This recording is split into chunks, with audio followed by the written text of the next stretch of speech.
Hello बच्चों, आज हम क्लास 11th केमिस्ट्री का फर्स्ट चैप्टर आपको पढ़ाएंगे जो कि है some basic concepts of chemistry. इसमें आपको पहले ये बताएगा कि केमिस्ट्री ज़िंदगी में क्यों इम्पॉर्टेंट है, कौन सा केमिकल हम यूज़ करते हैं, क्या फ़ायदे हैं, सिग्निफिकेंट फिगर क्या होती है, एलिमेंट क्या होता है, मिक्सचर क्या होता है।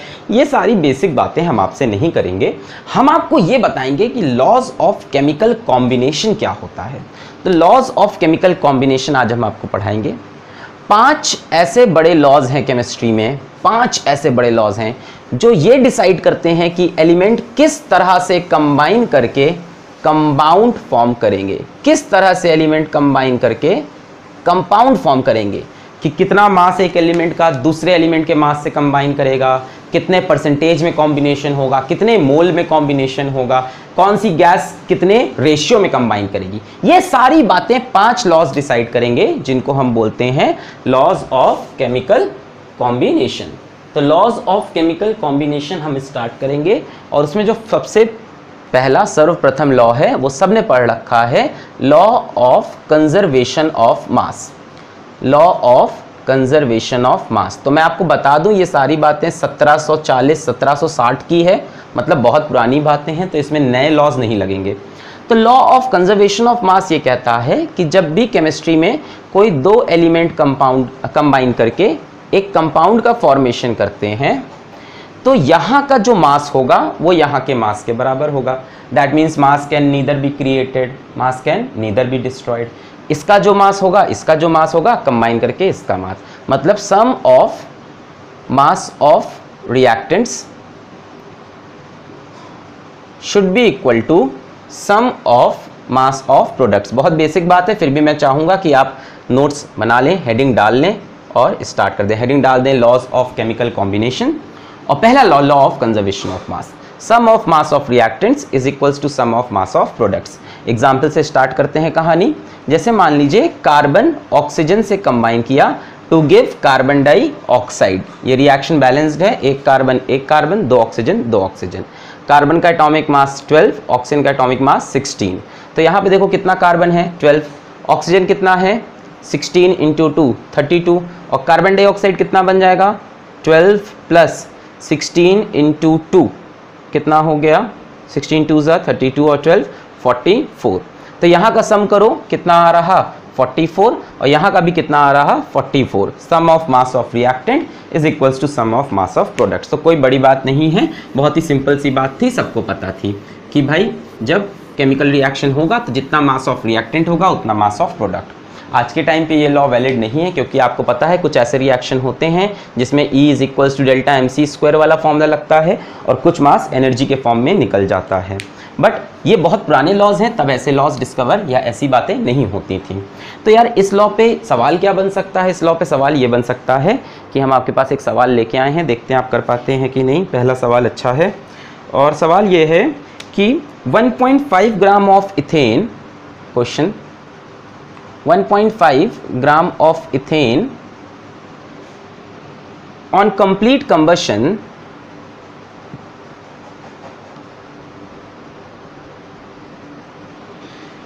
give 44 gram of carbon dioxide and 4.4 होगा and 2.7 gram of H2O, show that the reaction obeys law of conservation of mass। तो आपको प्रूफ करना है कि ये जो रिएक्शन है ये कंजर्वेशन ऑफ मास को ओबे कर रहा है। तो पहले हमें रिएक्शन लिखना पड़ेगा। तो इथेन का कंप्लीट कंबशन, तो हमने लिखा इथेन C2H6, कंबशन कंप्लीट मतलब ऑक्सीजन, और कंप्लीट कंबशन पे ऑर्गेनिक कंपाउंड क्या देते हैं, कार्बन डाइऑक्साइड, वाटर और साथ में देते हैं हीट। ठीक है, यही तो होता है कंप्लीट कंबशन में, ऑक्सीजन से साथ बर्न करते हैं कार्बन डाइऑक्साइड और वाटर। पहले इसको हम बैलेंस कर लें, तो इस रिएक्शन को हम बैलेंस करेंगे तो यहाँ हो जाएगा 2, यहाँ 3 to 6 7 2 4 6। चेक कर लीजिए बैलेंस है क्या। 2 2 4 कार्बन, 4 कार्बन, 2 6 जा 12 हाइड्रोजन, 12 हाइड्रोजन, 7 2 जा 14 ऑक्सीजन, 4 2 जा 8 और 6 14। अगर किसी को बैलेंसिंग में प्रॉब्लम है तो मेरे बैलेंसिंग के 2 बहुत अच्छे वीडियोस यूट्यूब पे हैं, उनका लिंक डिस्क्रिप्शन में मैं दे रहा हूँ, आप जरूर देखिएगा। How to balance a chemical reaction, physics वाला करके गूगल पे सर्च करिएगा, आपको मिल जाएगा। अच्छा, ये बैलेंस हो गई। अच्छा भाई, अब हमसे कह रहा है 1.5 ग्राम ऑफ इथेन। तो इथेन मेरे पास कितना है? 1.5 ग्राम। एक काम करते हैं, हम इथेन के नंबर ऑफ मोल्स निकालते हैं। नंबर ऑफ मोल्स निकालने का तरीका क्या होता है? जो मास गिवन है उसको डिवाइड कर दो मोलर मास। अगर आपको मोल कंसेप्ट में प्रॉब्लम है तो मोल कंसेप्ट फिजिक्स वाला करके सर्च करिएगा, आपको ये भी मिल जाएगा। तो जो मास गिवन है उसको मोलर मास से डिवाइड कर दो। तो कितना मास गिवन है इथेन का? 1.5। और मोलर मास कितना होगा ये निकाल लें। कार्बन का होता है 12, यहाँ साइड में लिख दे रहा हूँ, कार्बन 12, हाइड्रोजन 1, ऑक्सीजन 16। तो कार्बन का 12 2 जा 24 प्लस हाइड्रोजन का 1 इंटू 6, तो ये हो गया 1.5 बटे 30। तो ये कितना हो जाएगा? यहाँ से पॉइंट हटा, 15/300, 15 1 जा 15 2 जा 30, 1/20 दैट इज 0.05 मोल्स। तो मेरे पास इथेन के 0.05 मोल्स हैं। मोल्स क्यों निकाल रहे हैं अभी समझाते हैं। हमें बताना है कि ये ओबे कर रहा है law of conservation of mass. तो 1.5 ग्राम इसका है, दिया हुआ है। ऑन कंप्लीट कंबशन गिव 4.4 ग्राम, इसका भी मास दिया हुआ है। और वाटर भी दिया है 2.7 ग्राम। अभी हमें प्रूफ करना है कि ये कंजर्वेशन ऑफ मास को दिखा रहा है, तो हमें ऑक्सीजन का मास भी चाहिए होगा। तो ऑक्सीजन का मास निकालने के लिए हम ये अप्रोच लगा रहे हैं। तो कितने मोल हैं? 0.05 मोल्स। किसके? इथेन के। ठीक है, अब देखो यहाँ से, अगर 2 मोल होते इथेन के तो ऑक्सीजन के 7 मोल रिक्वायर्ड होते। 2 मोल ऑफ इथेन को कितने मोल रिक्वायर्ड होते? 7 मोल ऑफ ऑक्सीजन रिक्वायर्ड होते। पर हमारे पास कितने हैं? 0.05 मोल हैं इथेन के। तो ऑक्सीजन के कितने मोल रिक्वायर्ड होंगे? 7/2 इंटू 0.05, इतने मोल रिक्वायर्ड होंगे हमारे ऑक्सीजन के। तो इसको मैं क्या लिख सकता हूँ? 1/20। तो ऐसे ही लिख लेते हैं। तो ये कितना हो जाएगा? 7/40 मोल्स ऑफ ऑक्सीजन। क्या ये बात समझ में आई है? अगर 2 मोल होते हैं इथेन के तो 7 मोल रिक्वायर्ड होते हैं, पर 2 तो है नहीं, 0.05 है। तो कितने रिक्वायर्ड होंगे? 7/2 इंटू 0.05, उसको 1/20 लिख लिया। इतने मोल ऑफ ऑक्सीजन रिक्वायर्ड होंगे। बहुत बढ़िया, 7/40 मोल्स। अच्छा, अब यहाँ से ऑक्सीजन का मास निकाल लेते हैं। कैसे निकालेंगे? Number of moles is equals to mass given upon molar mass. ये तो भाई मोल का सबसे बेसिक फॉर्मूला है। नंबर ऑफ मोल्स का फॉर्मूला क्या होता है? मास गिवन बटे मोलर मास। तो नंबर ऑफ मोल्स ऑक्सीजन के कितने आए हैं? 7/40। मास ऑफ ऑक्सीजन कितना दिया है हमें? नहीं दिया, वही तो निकालना है।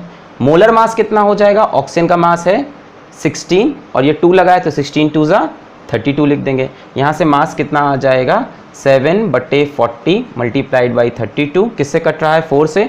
4 8 जा 32, 4 10 जा 40, 7 8 जा 56, यानी 5.6 ग्राम। तो ऑक्सीजन का मास आया 5.6 ग्राम। यही इस क्वेश्चन में निकालना था प्रूफ करने के लिए। भाई इसका मास दे रखा था, इसका मास दे रखा था, इसका मास दे रखा था, अब इसका मास आ गया। कैसे निकाला? हमने कहा इसके मोल्स निकाल लो, mass given upon molar mass. इसके मोल है 0.05। हमने कहा 2 मोल को 7 मोल चाहिए, तो 0.05 को कितने चाहिए? 7/40 मोल चाहिए।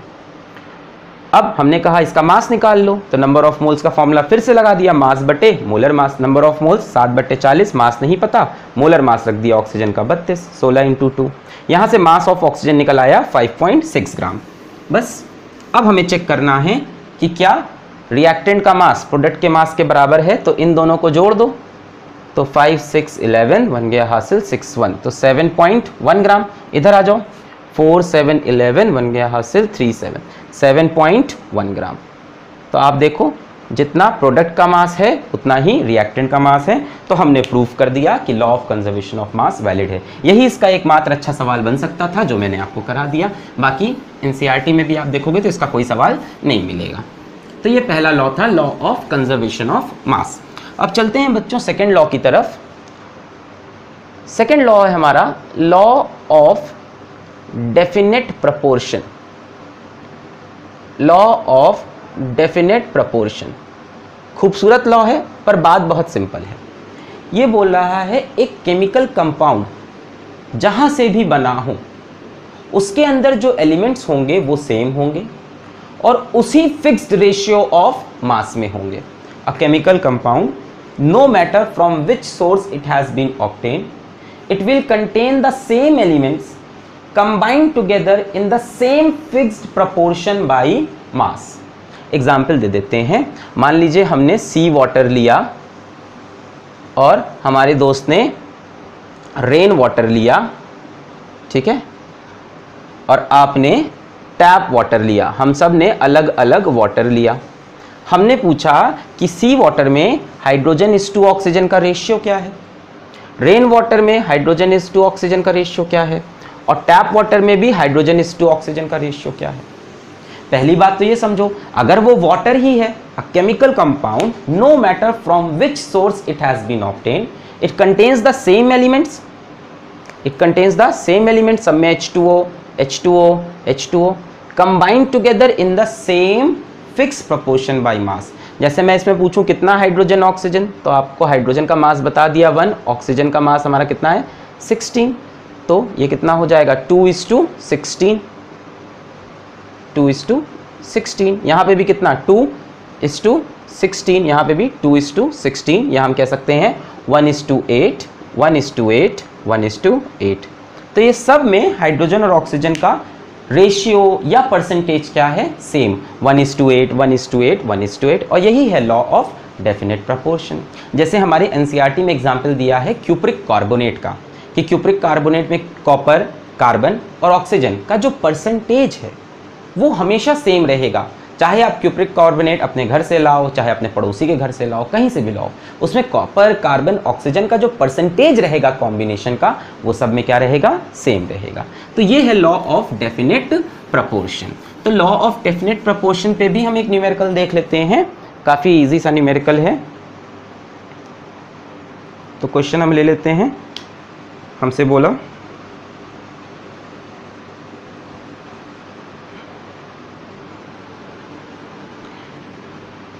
बोला कि एक एक्सपेरिमेंट में 0.243 gram of manganese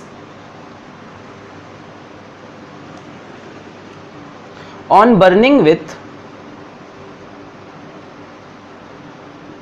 oxygen yield 0.4030 gram of magnesium oxide, ठीक है। फिर बोला कि अनदर एक्सपेरिमेंट, ये पहला एक्सपेरिमेंट था, एक्सपेरिमेंट 1, फिर इनके पास एक एक्सपेरिमेंट 2 भी हुआ। In another experiment 0.182 gram of manganese burning with oxygen yields 0.302 gram magnesium oxide. Proof करिए कि ये जो डेटा दिया है ये लॉ ऑफ डेफिनेट प्रोपोर्शन को फॉलो कर रहा है, हमें ऐसा प्रूफ करना है। तो हम दोनों डेटा को देखते हैं, दोनों में जो कंपाउंड है वो सेम है, magnesium oxide, magnesium oxide. A chemical compound, no matter from which experiment it has been obtained, it will contain the same two elements combined together in the same fixed proportion by mass। हमें proof करना है। तो पहला वाला experiment देखते हैं। यहाँ पे एक्सपेरिमेंट 1, यहाँ पे एक्सपेरिमेंट 2।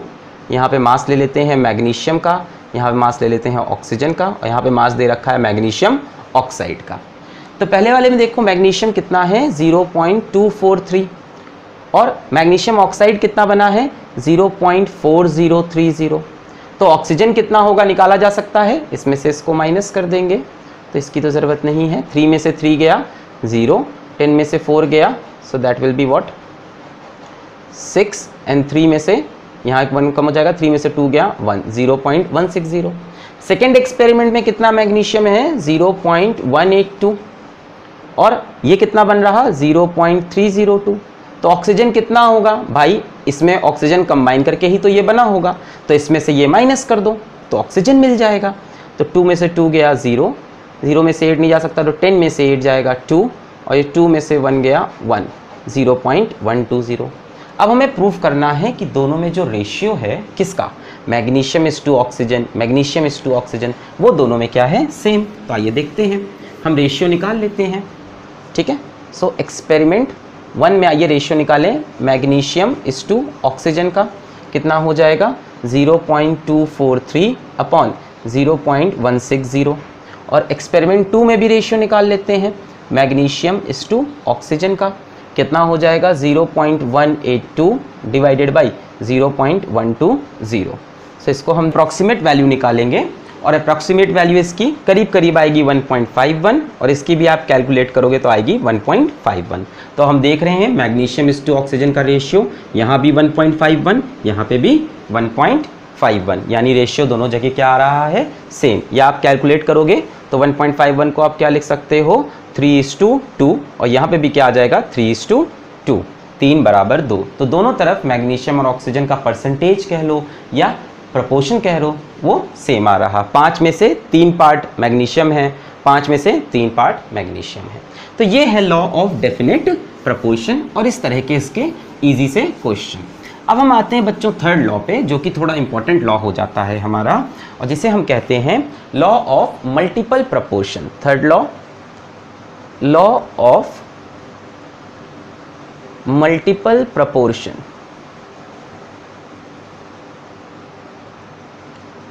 अब ये क्या कहता है, ये कहता है when 2 elements combine to form more than 1 compound. अब भाई मल्टीपल है तो एक से ज्यादा कंपाउंड बनेंगे। Then the different masses of one element which combines with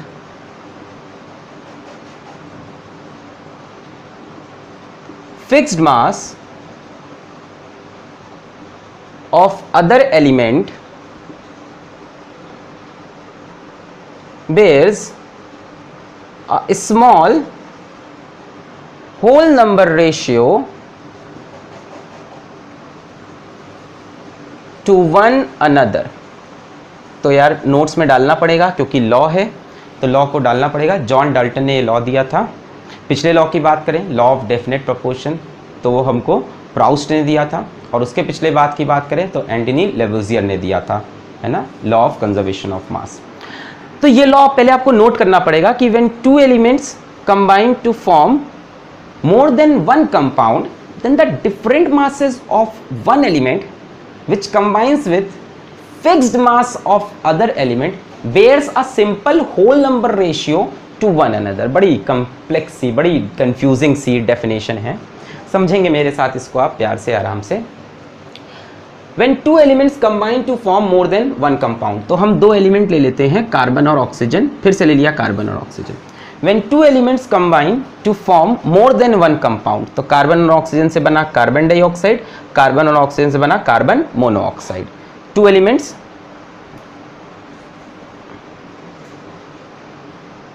combines to form more than 1 compound, एक बार कार्बन डाइऑक्साइड, एक बार carbon dioxide. Then the different masses of one element which combines with fixed mass of other element। और इनका मास देखते हैं, carbon का होता है 12, ऑक्सीजन का 16, कार्बन का 12, ऑक्सीजन का 16। अच्छा, इस वाले में देखो कार्बन कितना लगेगा 12:16, इस वाले में कितना लगेगा 12:, कितना लगेगा 16 तो नहीं लगेगा, 32 लगेगा, है कि नहीं। इस वाले में ज़्यादा लगेगा, यहाँ पे हमको कितने ऑक्सीजन चाहिए होंगे 2 ऑक्सीजन चाहिए होंगे, तो 32 लग जाएगा। फिर से then the different masses of one element, then the different masses of one element which combines with fixed mass of other element, fixed mass of other element। तो हम लिखेंगे different masses of oxygen, कितना कितना, एक बार 32 ग्राम, एक बार 16 ग्राम, which combines with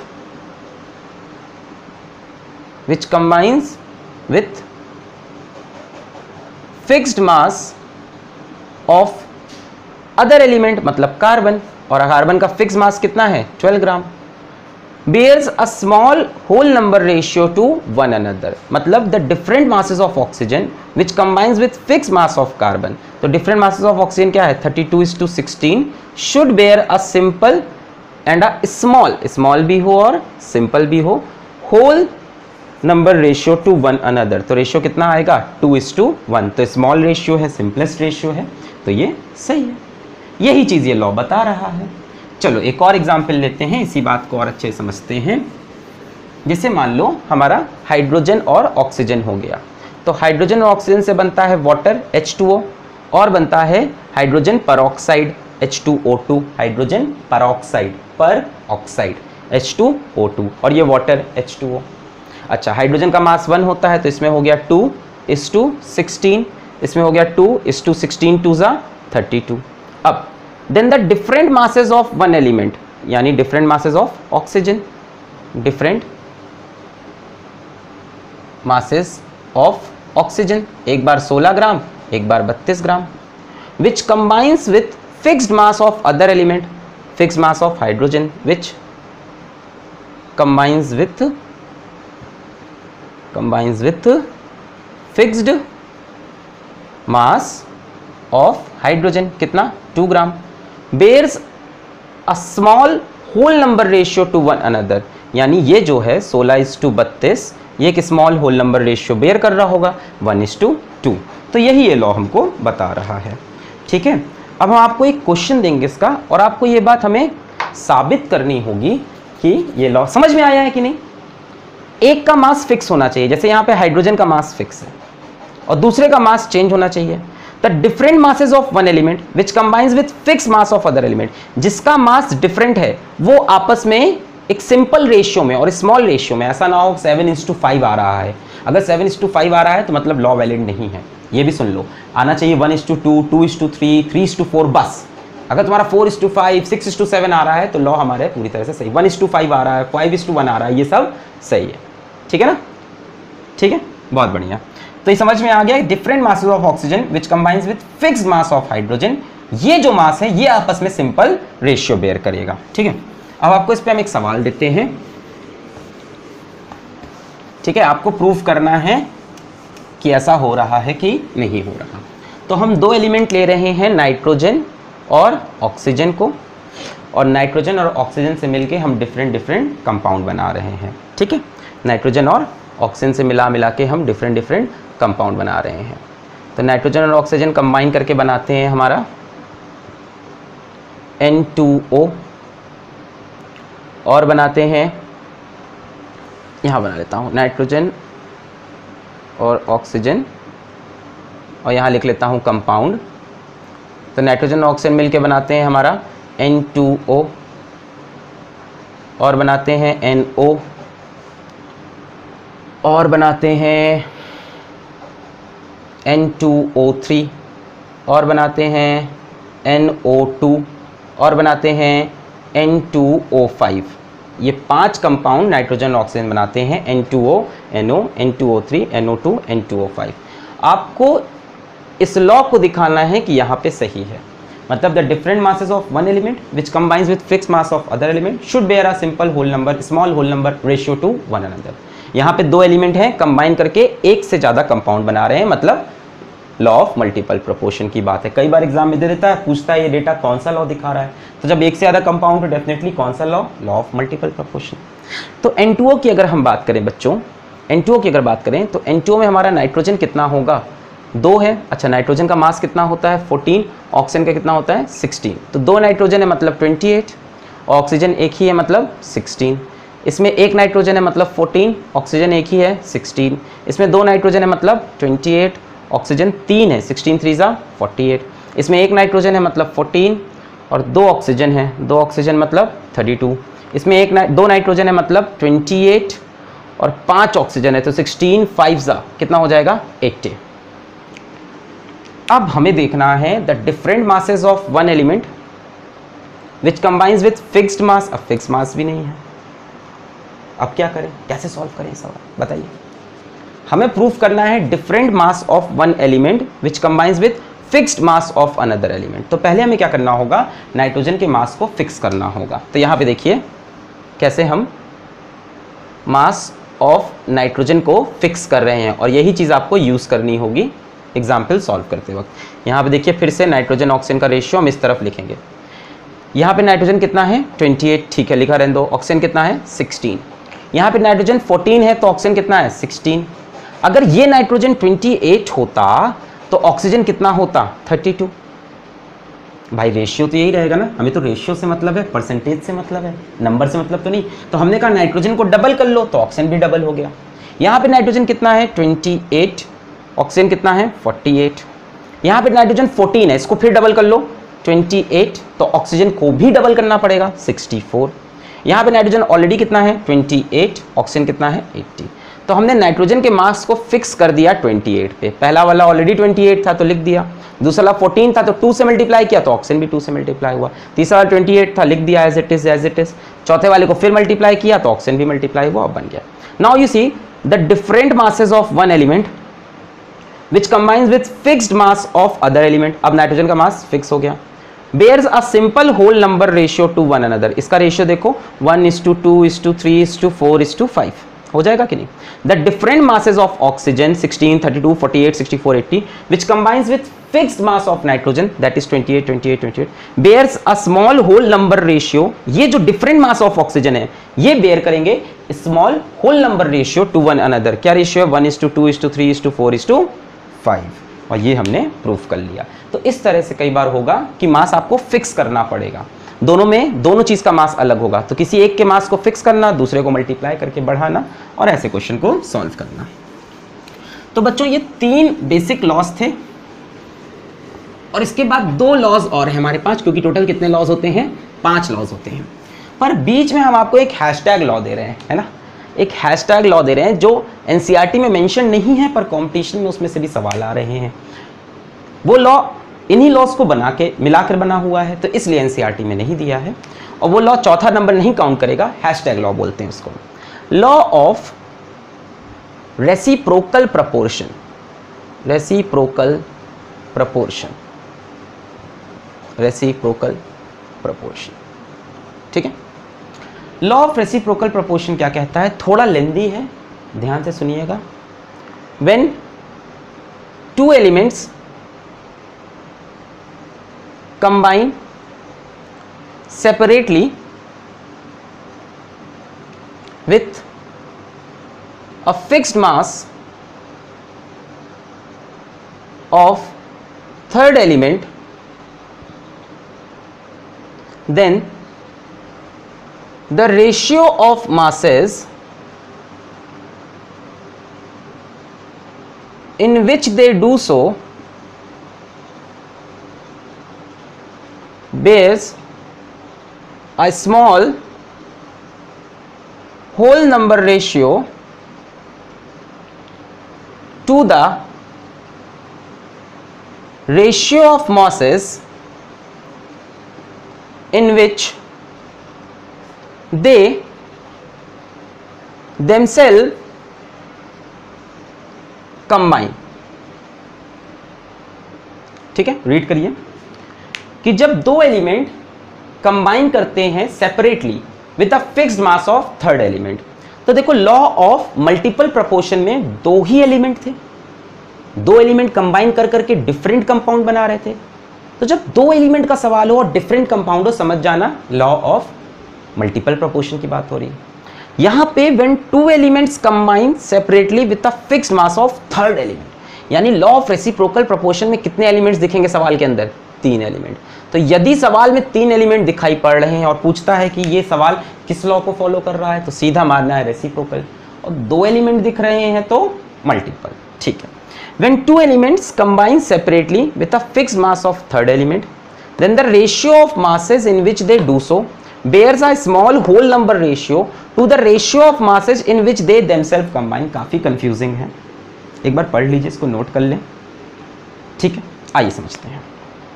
When 2 elements combine separately, तो मैं 2 एलिमेंट ले लेता हूं, एक ले लिया मैंने कार्बन, एक ले लिया मैंने sulphur. Combine separately with a fixed mass of third element, third element ले लिया मैंने ऑक्सीजन। तो कार्बन ऑक्सीजन से कंबाइन किया to form carbon dioxide, sulphur oxygen से कंबाइन किया टू फॉर्म सल्फर डाइऑक्साइड।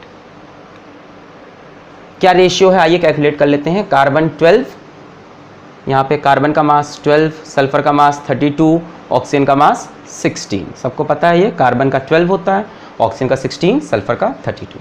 तो 12:16 2 ज़ा 32 और यहाँ सल्फर का कितना 32:2, ऑक्सीजन का 16 2 ज़ा 32। ठीक है।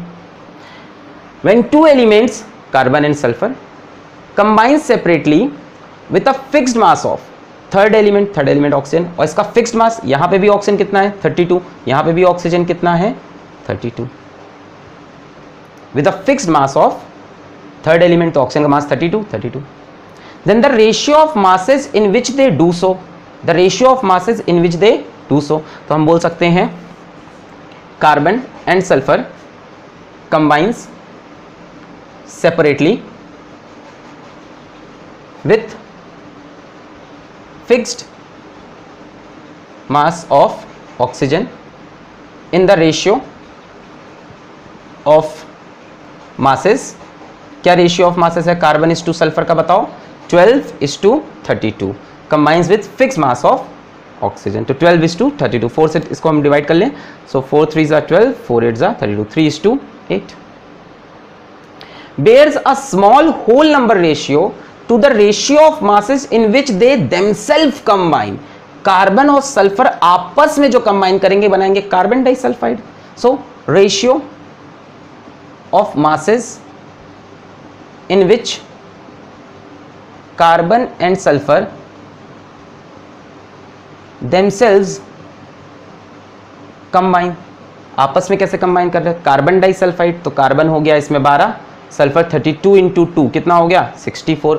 तो रेशियो क्या होगा कार्बन इस टू सल्फर का 12:64। तो इसको 4 से डिवाइड करेंगे, 4 3 ज़ा 12, 4 16 ज़ा 64। अब आते हैं वापस। When two elements combine separately with a fixed mass of third element, then the ratio of masses in which they do so, ये रहा ratio of masses in which they do so, bears a small whole number ratio to the ratio of masses in which they themselves combine। अब ये ratio और ये ratio आपस में एक small whole number का रेशियो बेयर करेगा। मतलब 3:16 या ये वाला ले लो 3:8 को डिवाइड करेंगे अगर 3/16 से, तो एक स्मॉल होल नंबर आना चाहिए। क्या आ रहा है 3 से 3 कटेगा, 8 2 ज़ा 16 होगा और ये 2 ऊपर आ जाएगा। आंसर क्या आएगा 2:1। तो बड़े ध्यान से लॉ को पढ़ो। The ratio of masses in which they do so bears a whole number ratio to the ratio of masses in which they themselves combine। the ratio of masses in which they do so कितना है 3:8 and the ratio of masses in which they themselves combine 3/16। और ये दोनों ratio आपस में एक small whole number ratio देंगे। क्या लॉजिक क्लियर हो रही है। the ratio of masses of two elements which combines with fixed mass of third element, ये रहा, and the ratio of masses in which the two elements themselves combine, ये रहा। ये दोनों रेशियो आपस में डिवाइड करने पे एक स्मॉल होल नंबर देंगे, जो कि यहाँ पे हो गया 3/8 डिवाइड बाई 3/16 2:1। तो लॉ वैलिड है। थोड़ा सा कंफ्यूजिंग है, आई अग्री, पढ़ते पढ़ते आएगा। चलिए एक एग्जांपल और लेते हैं। अब मैं इसको मिटा देता हूँ डेफिनेशन को, पहला वाला डेफिनेशन के साथ बताया। अब देखो बहुत ईजिली, बहुत प्यार से, स्मूथली मैं आपको इसका एक और एग्जाम्पल देता हूँ। तो मैं दो डिफरेंट एलिमेंट ले लेता हूँ। तो मैं दो डिफरेंट एलिमेंट ले रहा हूँ, सल्फर ले लिया, ऑक्सीजन ले लिया। When two different element combine separately with a fixed mass of third element ये ले लिया, तो ऑक्सीजन हाइड्रोजन से कंबाइन करेगा फॉर्म H2O, सल्फर कंबाइन करेगा टू फॉर्म H2S। तो हाइड्रोजन का मास सबको पता होगा 1, सल्फर का 32, ऑक्सीजन का 16। तो यहाँ रेशियो कितना हो गया 2:32 और ये कितना हो गया 2:16। तो हाइड्रोजन का मास देखो फिक्स है। When two different elements combines separately with a fixed mass of third element, then the ratio of masses in which they do so, ratio of masses of sulfur and oxygen which combines with fixed mass of hydrogen कितना हो जाएगा, sulphur is to oxygen 32:16, तो कितना हो गया 2:1। अब bears a simple whole number ratio to the ratio of masses in which they themselves combine. Sulphur oxygen combine करेंगे sulphur dioxide, sulphur कितना है 32, ऑक्सीजन भी कितना है 32। So ratio of masses in which sulphur and oxygen themselves combine, तो sulphur is to oxygen का ratio कितना हो गया 32:32, तो कितना हो गया 1:1। अब ये रेशियो आपस में बनाएगा एक सिंपलेस्ट होल नंबर रेशियो, मतलब 2/1 अपॉन 1/1, तो आंसर कितना आ गया 2/1 which is a small whole number ratio. तो ये है हमारा law of reciprocal proportion. Exam में पहचानना ऐसे होगा कि जब 3 एलिमेंट की बात होगी तो लॉ ऑफ रेसिप्रोकल प्रोपोर्शन लगा देंगे। तो बच्चों यहाँ तक अभी हमारे 3 ही लॉ हुए। इसके बाद हमारे पास 2 लॉ और हैं, law number 4 and law number 5, जो कि आप प्रीवियस क्लासेस में क्लास 9th में, अगर आप CBSE हैं, क्लास 10th में, अगर आप ICSE हैं तो पढ़ चुके हैं। तो क्लास लॉ नंबर 4 है हमारा गे-लुजेक्स लॉ, गे-लुजेक्स लॉ ऑफ गैसेस। ये क्या कहता है? ये कहता है when gases react they do so in volumes. When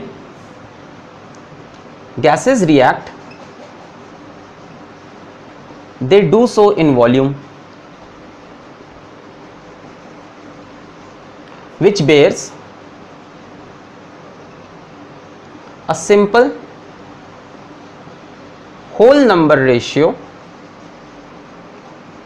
to one another and to the volume of products formed if gaseous। तो ये है हमारा गे-लुजेक्स। तो गे-लुजेक्स लॉ में हमने ये पढ़ा कि जब गैसेस कंबाइन करती हैं तो वो वॉल्यूम्स में करती हैं। अच्छा, और आपस में एक दूसरे में एक होल नंबर रेशियो रहता है, और प्रोडक्ट्स में भी होल नंबर रेशियो रहता है अगर प्रोडक्ट्स गैसियस हैं। जैसे मान लीजिए हाइड्रोजन गैस कंबाइन की क्लोरीन गैस के साथ, और प्रोडक्ट बनेगा HCl। इसको बैलेंस कर लें, यहाँ पे 2 लग जाएगा। अब देखिए यहाँ पे इसके सामने क्या लिखा है 1, यहाँ इसके सामने 1, यहाँ इसके सामने 2, मतलब 1 volume of hydrogen gas combines with 1 volume of chlorine gas to give 2 volume of HCl gas, अगर ये गैसेस स्टेट में है तो। जैसे मान लो हम बोले 20 ml ऑफ हाइड्रोजन है, तो वो कितनी क्लोरीन से कंबाइन करेगा? 1 वॉल्यूम कंबाइन करता है 1 वॉल्यूम से, तो 20 कंबाइन करेगा 20 से। 1 वॉल्यूम से बन रहा है 2 वॉल्यूम, तो 20 से HCl बनेगा 40 ml। तो ये है गे-लुजेक्स लॉ कि जो यहाँ पे कोफिशिएंट रखे हों उसी को आप वॉल्यूम में यूज कर सकते हो, ठीक है, और उसी प्रपोर्शन में, उसी रेशियो में वॉल्यूम भी काम करेगा। चलिए एक सवाल ले लेते हैं हम और इसको समझते हैं। मान लीजिए हमें बोला है when 100 ml of methane CH4 burns, it produces carbon dioxide and water. ठीक है, आपको फाइंड करना है, find volume of oxygen required and carbon dioxide produced. ठीक है, तो सबसे पहले आपको बैलेंस रिएक्शन लिखना बहुत ज़रूरी है। तो हमने लिखा मीथेन CH4 प्लस ऑक्सीजन और प्रोडक्ट बनेगा carbon dioxide plus H2O water और निकलेगी हीट। पहले इसको बैलेंस कर लें, तो कार्बन बैलेंस्ड, ऑक्सीजन ये 2, ये 1, ये 2 आएगा और ये 2 आएगा। देखिए बैलेंस हो गया। हाइड्रोजन 4 4, कार्बन 1 1, ऑक्सीजन 4 और 4। मैं बोल रहा हूँ जिनको बैलेंसिंग नहीं आती, यूट्यूब पे मेरे वीडियोस हैं, how to balance a chemical reaction, physics वाला सर्च करेंगे आपको मिल जाएगा। अब देखिए ऑक्सीजन गैस है, मीथेन गैस है, कार्बन डाइऑक्साइड गैस है, पर वाटर लिक्विड है, तो हम वाटर की बात नहीं कर सकते। गे-लुजेक्स लॉ सिर्फ गैसेस पे वैलिड है, हम ये नहीं बता सकते कितना वाटर बना है। अच्छा, अब यहां से देखो इसके सामने कितना लिखा है 1 2 1, यानी 1 volume of methane combines with 2 volume of oxygen to give 1 volume of carbon dioxide, और इसकी बात नहीं कर सकते। हमको बोला है 100 ml मीथेन है, तो 1 वॉल्यूम को कितना चाहिए, 2 वॉल्यूम, तो 100 को कितना चाहिए होगा, 200। 100 से कितना बन रहा, सॉरी 1 से कितना बन रहा था, 1, तो 100 से कितना बनेगा, 100। तो आंसर आ गए कि 200 ml ऑक्सीजन रिक्वायर्ड है और 100 ml कार्बन डाइऑक्साइड प्रोड्यूस होगी। तो ये बहुत ही बेसिक लॉ था हमारा, गेल-लुसाक्स लॉ, 9th में आप ये पढ़ चुके हो। एक अच्छा सवाल इस पे ये हो सकता है हमारा कि हमारे पास नाइट्रोजन गैस है, हमारे पास हाइड्रोजन गैस है और दोनों कंबाइन करके फॉर्म कर रही हैं अमोनिया गैस। ठीक है, gas gas gas, nitrogen gas combines with hydrogen gas to give ammonia gas. अब हमसे सवाल क्या पूछा कि हमारे पास 60 ml नाइट्रोजन गैस है और हमारे पास 60 ml हाइड्रोजन गैस है। हमसे पूछा कि आप रिजल्टेंट, जो भी रिजल्टेंट है मिक्सचर का कंपोजिशन बताइए कि रिजल्टेंट मिक्सचर में कितना अमोनिया होगा, कितना नाइट्रोजन या कितना हाइड्रोजन। हो सकता हो कुछ नाइट्रोजन हाइड्रोजन रिएक्ट ना करें। आइए इसको पहले बैलेंस कर लें। यहाँ पे नाइट्रोजन 2 हाइड्रोजन हो गया 6, तो यहाँ पे लगा लिया 3। अब देखो यहाँ लिखा है 1, यानी 1 volume combines with 3 volume to give 2 volume. अब कितना नाइट्रोजन है मेरे पास, 60 ml, तो मैंने कहा ठीक है 60 ml नाइट्रोजन। 1 वॉल्यूम किससे कंबाइन करेगा, 3 वॉल्यूम से, तो 60 ml किससे कंबाइन करेगा, 180 ml से। क्या आपके पास 180 ml हाइड्रोजन है, हमारे पास 180 ml हाइड्रोजन नहीं है, मतलब हाइड्रोजन कम पड़ जाएगा। इस चीज को हम बोलते हैं लिमिटिंग रिएजेंट। आगे आने वाले हम टॉपिक्स में ये चीज पढ़ेंगे भी, आज इसको ऐसे ही समझा देता हूं मैं। हम समझ गए कि 60 ml नाइट्रोजन के लिए कितना हाइड्रोजन चाहिए, 180, जो कि अवेलेबल नहीं है। तो हम क्या करेंगे, अपनी अप्रोच को चेंज कर देंगे। हम यहां से अप्रोच बनाएंगे कि इसको 60 ml लेते हैं। अब 3 वॉल्यूम को चाहिए 1 वॉल्यूम, यानी 1/3 हो जा रहा। अगर ये 3 है तो ये 1 है, तो अगर ये 60 है तो ये कितना होगा, 20 ml। भाई 3 से 1 3 गुना कम हो गया, तो 60 से 20। क्या 20 ml नाइट्रोजन है, बिल्कुल है, बहुत बढ़िया। 1 वॉल्यूम 3 वॉल्यूम से कंबाइन करके 2 वॉल्यूम, तो 1 वॉल्यूम की वैल्यू कितनी है 20, 3 वॉल्यूम की वैल्यू कितनी है 60, तो 2 वॉल्यूम की वैल्यू कितनी हो जाएगी 40। सो रिजल्टेंट मिक्सचर क्या है हमारे पास, अमोनिया। कितना अमोनिया है, 2 वॉल्यूम, 1 वॉल्यूम की वैल्यू कितनी है 20, 2 वॉल्यूम की वैल्यू 40, तो 40 ml। और क्या है हमारे पास, हाइड्रोजन तो खत्म हो गया 60 ml। नाइट्रोजन कितना यूज हुआ 20, दिया कितना था 60, तो हमारे पास है अनरिएक्टेड नाइट्रोजन, कितना हो जाएगा 60 - 20 दैट इज 40 ml। तो ये हो गया मेरा रिजल्टेंट मिक्सचर। तो बच्चों ये गेल-लुसाक्स लॉ के सवाल थे। इसके बाद जो 5वां और लास्ट रूल या लास्ट लॉ है जिसपे केमिकल कॉम्बिनेशन बेस्ड है, वो है Avogadro's hypothesis. Avogadro's hypothesis. Avogadro hypothesis ने क्या कहा कि अगर टेम्परेचर, प्रेशर और बाकी सभी फिजिकल कंडीशंस